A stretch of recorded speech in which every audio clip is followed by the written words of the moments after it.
What's going on, everybody? C4 here, and welcome back to another Madden 20 ratings prediction video, where today we're going to be taking a look at the team which I thought had the best draft out of any team for the 2019 NFL Draft, and that is the Buffalo Bills. Not only did I think they had the best draft, but on Twitter, I made the bold claim way back at the beginning of the offseason that they were going to be my sleeper team for the upcoming year, and the last two sleeper teams I've called, the Chicago Bears and the Jacksonville Jaguars, have gone from garbage to making the playoffs. So come on, Buffalo, find a way to sneak into that wild card to keep my predictions alive. So let's jump into the Bills here. I will say right off the bat, we'll just do special teams because I gave Bourgeois 73. There's no kicker.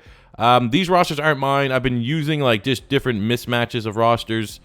Some just right off the rosters. Just for these videos, I haven't had my own time to make my own rosters.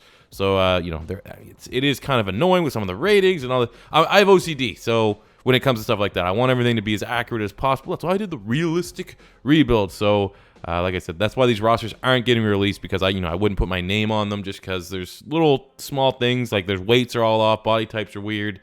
But still, everyone that has put in some time and effort into these rosters, I do appreciate it for the sake of these videos. But people keep asking, are you going to release these, and I'm not going to release anything that I wouldn't personally use in-game myself, and these rosters aren't really at that level. But they still are more than capable of helping us preview my predictions for the Madden 20 rosters. So let's get into it. First up with the Buffalo Bills, at quarterback, we have Josh Allen. I'm giving Josh Allen a 76 overall. Last season, 2,100 yards, 10 touchdowns, 12 picks as a passer, 630 rushing yards, 8 rushing touchdowns. Ridiculous. We didn't know we had the new white Michael Vick on our hands. I think he's always, even last year, man, his athletic stats were very good. He was always fun to use in Madden. We used him in the Toronto Husky series. He was pretty goddamn overpowered.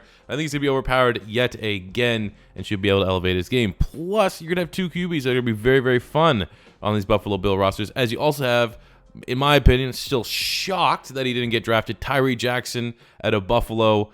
Height, weight, speed, everything that you want. Just, if you want a guy that's 6'7", that has like wide receiver speed, and probably he'll have 94, 95 throw power, maybe even more.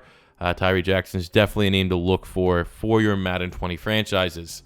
Moving to the backfield, we have Lesean Mccoy. He has regressed down to an 83 overall, but I think we can get another year or two. There's still a small window that if we can get 100% healthy Lesean McCoy, he's still going to remind everyone why he's the closest thing we've seen in years to Barry Sanders. Last season, Lesean McCoy, 750 yards from scrimmage, 3 touchdowns, but obviously struggled to stay healthy. They brought in another veteran in Frank Gore. The memes were on full-fledged with how old this backfield was until just right before they get rid of Chris Ivory. But Frank Gore, I think Shady and Gore they can do a serviceable job. They brought over TJ Yeldon from the Jags. He had a decent year last season. Devin Singletary was drafted to probably be the heir in a year or two. And unfortunately, kind of tanked his draft stock at the Combine, but the tape don't lie. He is a very productive runner, and I'm interested to see how the Buffalo Bills running back situation really does play out. You have DeMarco there at fullback. At wide receiver, they brought in Cole Beasley and John Brown. I'm going to give them both an 80. Cole Beasley coming off a little bit of a down year, but when he's on point, he is one of the better, more underrated slot wide receivers in the National Football League. And then John Brown, you got one-dimensional after one-dimensional. Cole Beasley is clearly a slot. John Brown, one of the better pure deep threats in the National Football League, had some big games with the Baltimore Ravens last season. Actually, I think that was a great underrated get for the Buffalo Bills, because this guy here is going to be able to really maximize the strength of Josh Allen. Zay Jones, we gave Zay Jones a 79 overall. Last season, Zay Jones had 56 catches, 650 yards, and 7 touchdowns. So his rapport with Josh Allen's only going to get better. Robert Foster gave him a 73. I think he had actually kind of a ridiculous stat line. Only 23 catches, but 540 yards, 3 touchdowns. So made a lot out of limited catches. Hopefully his role does expand. Moving to tight ends, Tyler Croft, 77, coming over from the Bengals. He's just, he's a solid tight end. Kroom had a game or two that he looked pretty damn good for the Bills, but far too consistent. I think the best tight end in this room is going to be Dawson Knox. Great athlete. It's just kind of tough right now to project how well he's going to be as a receiver because he didn't have a lot of college production, but we more so are gambling on what we saw during the workouts, and a lot of scouts ranted and raved that this guy's going to be a beast, and I'm very excited to see how he gets installed into that Buffalo Bills offense. Offensive line, you got Deion Dawkins, 78. Quentin Spain coming from the Tennessee Titans, an 80. Mitch Morse coming from the Kansas City Chiefs, 82. Wyatt Teller, 75. Cody Ford, I love that pick. They traded up to get him. I was shocked that he fell out of the first round, 76. This is going to be a much improved offensive line for the Buffalo Bills, which it needs to be. You got to protect Josh Allen, keep the franchise upright.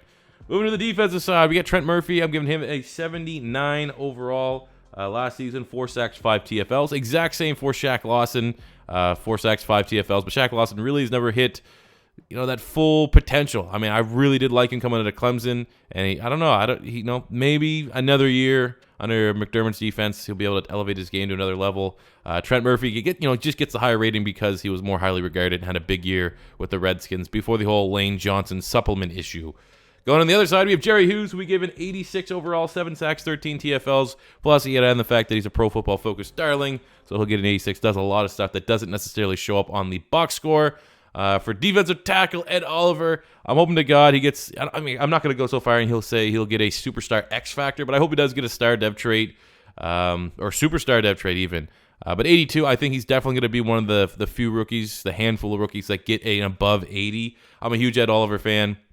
And see, again, I told you, this is why I'm never going to show you guys, release these rosters. Why is Ed Oliver like 30 pounds heavier than what he should be? I missed that when I was doing the run through the roster, but that's why I'm not releasing them. But Ed Oliver's going to be a beast. I'm very, very excited to use him. Bills are going to be one of the first teams, I'll tell you right now, that I'm going to try to rebuild. Lutulele, huge, ugly contract, just, kind of one-dimensional.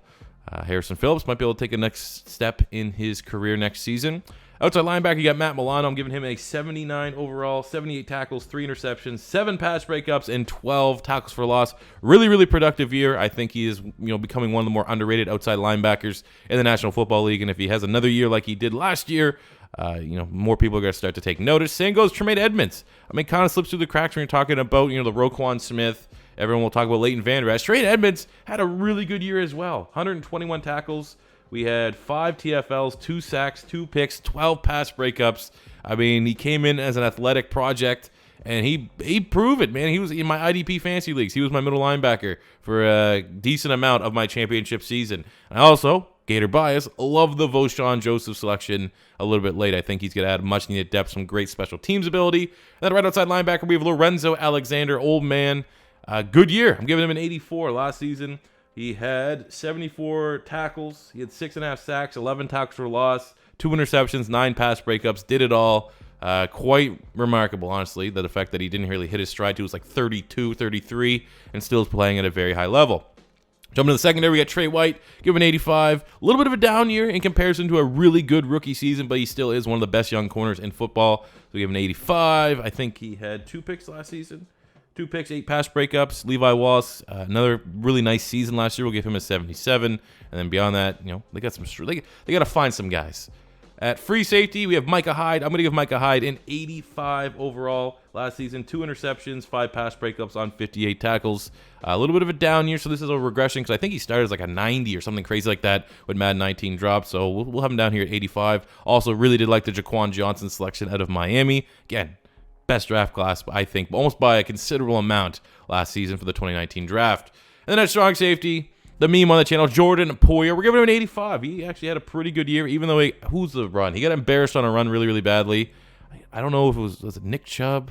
I can't remember, honestly. I just remember he got posterized at some point, which some people were down on him. But statistically, he showed up. 4 interceptions, 6 pass breakups, 100 tackles, 9 TFLs. That's really, really good production from a strong safety. So we're going to give him an 85. As I stated, there's no kicker for some reason. Steven Hauschka is their kicker. He's not even in the game with these rosters. And then we have Bourgeois. I'll give him a 73. So there you go, guys. Those are my Buffalo Bills Madden 20 production for my sleeper team, man. They're my sleeper team. And if you agree to disagree with the ratings, so make sure you let me know. Make your own claim so that when we actually get the official ratings, we can see who knows more. Hey, I'll admit defeat if someone makes a Super Bowl prediction and actually comes true. And then tag me on Twitter or something like that. But yeah, these are my Madden 20 predictions, and I hope you guys did enjoy it. Your first time stopping by, hit that like button, hit that subscribe button, and I'll catch you guys on the next one. Peace out.